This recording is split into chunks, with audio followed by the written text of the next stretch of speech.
মনে করেন আমি আপনাকে ৮৬,৪০০ টাকা দিলাম এবং সেই ৮৬,৪০০ টাকার ভিতরে কোনোভাবে কোনো একটা ইনসিডেন্টের কারণে আপনার কাছ থেকে ৪০০ টাকা হারিয়ে গেল। এখন আপনি ওই ৪০০ টাকা উদ্ধার করার জন্য কি ওই ৮৬,০০০ টাকা ইনভেস্ট করবেন, নাকি ওই ৮৬,০০০ টাকা ওয়াইজলি ইউজ করবেন? আমার মনে হয় বেশিরভাগ মানুষ এই উত্তর দিবেন যে ৮৬,০০০ টাকা আমি খুব ভালোভাবে ইউজ করতে চাই, ওই ৪০০ টাকা গেছে যাক, কোনো সমস্যা নেই।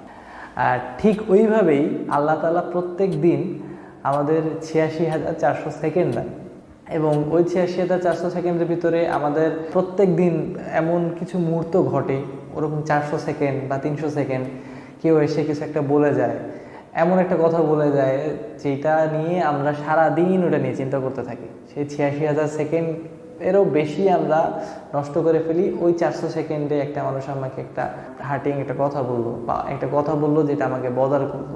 তো চয়েস আপনার, আপনি কিভাবে ইউজ করবেন।